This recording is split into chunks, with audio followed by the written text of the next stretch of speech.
us have eaten a lot. Half of what I'm saying is just going to drift right away, and that's fine. But if you remember just one thing, I want you to remember this. That you're right. Your stories matter.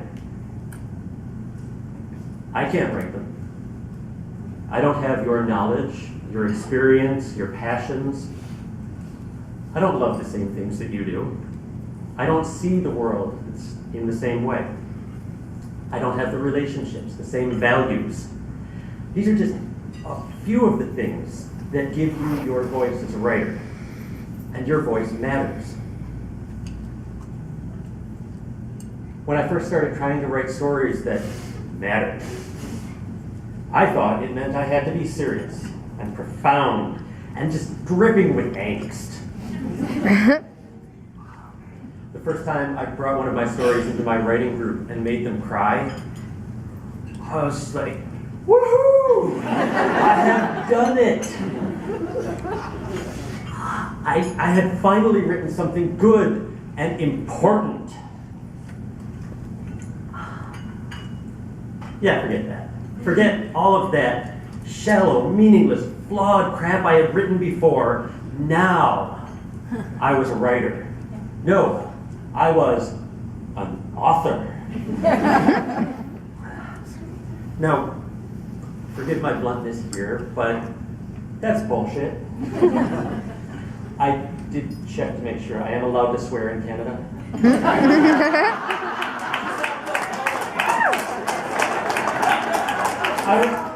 I will apologize for it.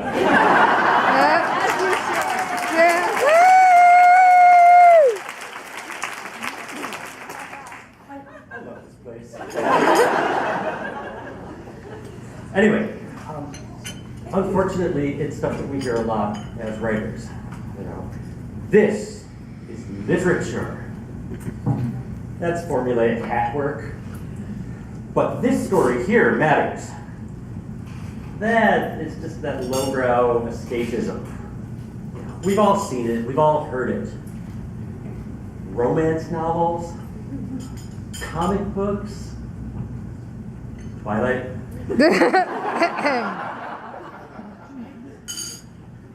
My second fantasy novel opens with a nose-picking injury.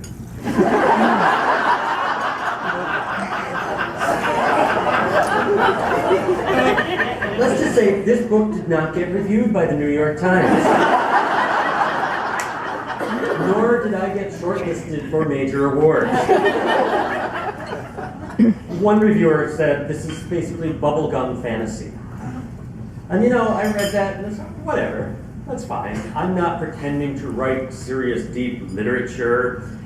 And I was having fun. You cannot not have fun writing about goblins and nose-picking injuries. If you are ever depressed, I recommend it.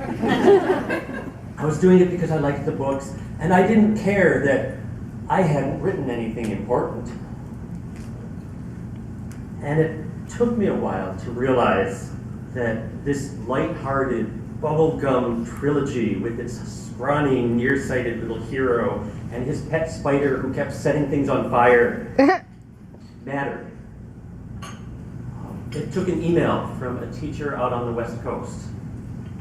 She was telling me about a student she had, and he was struggling.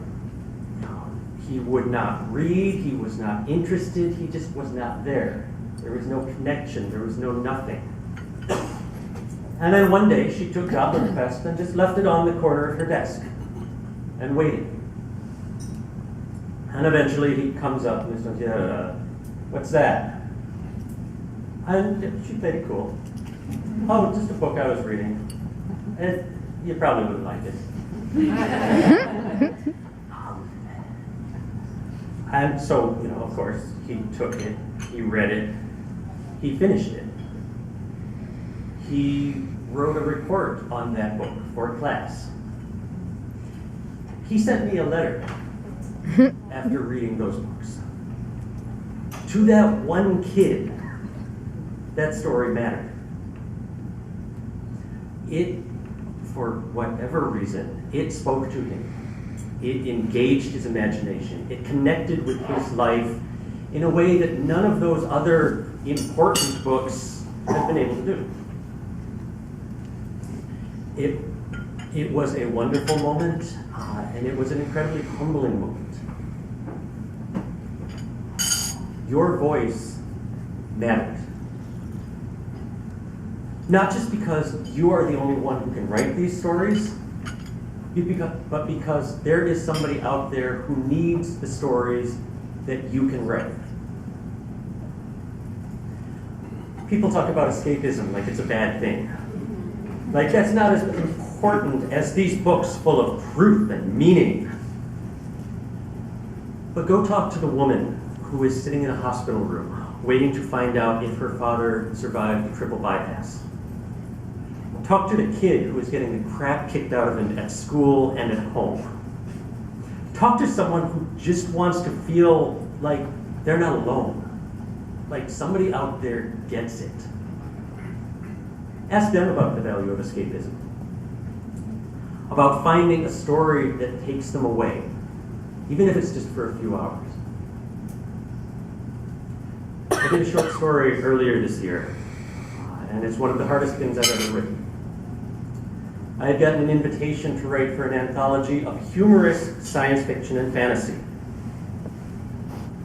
So I decided to write about cancer.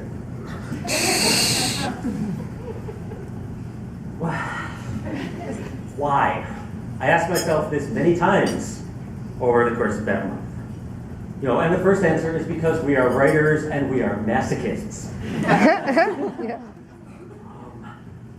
But it's also because I have a writer friend who is dying of cancer. He is terminal at this point. It's just waiting. I have another writer friend in my community who passed away earlier this year.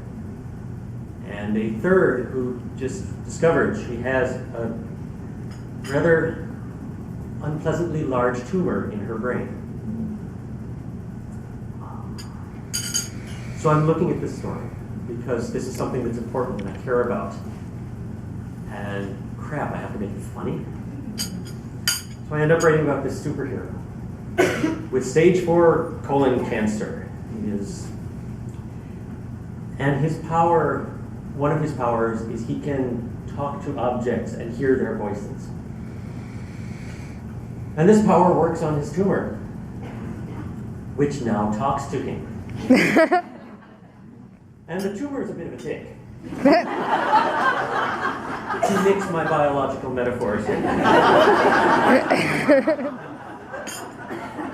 And I started just trying to be real with it, because humor lets you tell the truth. And it lets you talk about stuff that otherwise you can't mention. I was able to write some of the really awkward conversations where the people who come up and don't know what to say and they're really confused and say, I'm sorry you're dying, and frame it in a way that, okay, this is amusing. I hope. Some of the side effects of cancer, the things that you don't see. When somebody has cancer on TV, they start out like this, and then a little while later, they have lost their hair, which is very traumatic. Don't get me wrong. And then they will be